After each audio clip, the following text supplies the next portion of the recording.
Well, now to another big problem at the Chicago Police Department, how to stop a trend of violent, deadly weekends. One of the victims, 1-year-old Sincere Gaston. He was shot sitting in his mother's car.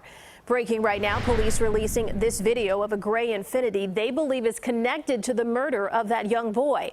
Let's go right to CBS 2's Vince Gerasole outside Chicago Police headquarters. Vince, people are actually the police are trying to get the public for help. That's right, Erica. They believe that someone out there knows who is responsible for this deadly shooting, and not just this one, but over a dozen deadly shootings that took place over the weekend. Chicago's top cop has been on the job for about 2 months now, and today he offered a bold assessment about what he says is keeping Chicago from keeping violence in check.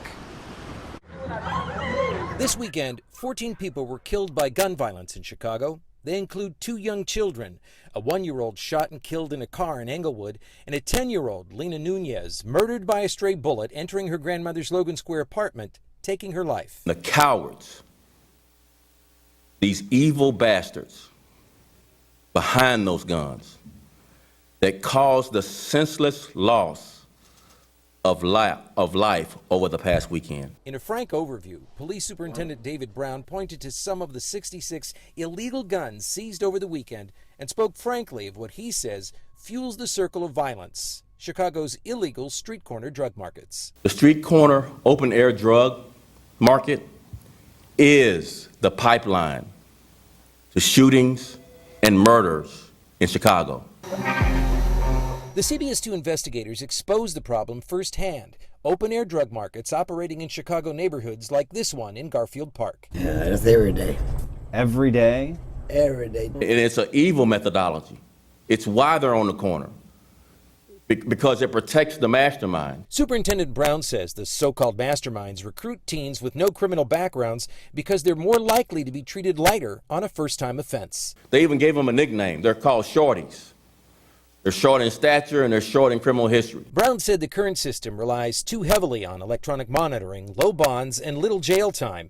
But protesters demanding justice reform support those issues. Brown says the answer lies somewhere in the middle. This is the complexity of Chicago's violence. I've been here 8 weeks. This is the complexity of Chicago violence.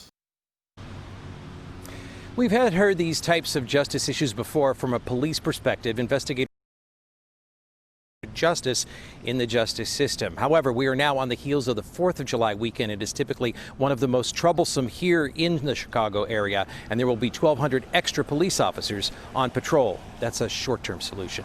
Reporting live from Chicago Police Headquarters, I'm Vince Gerasole, CBS 2 News. Vince, getting back to the superintendent's call for reform, did he mention anyone specifically when he spoke about that home monitoring and the lower bonds?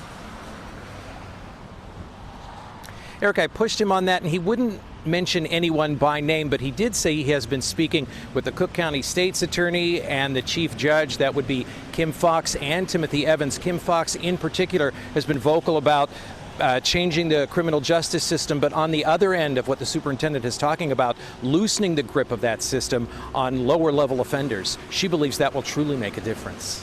All right, Vince, live for us. Thank you.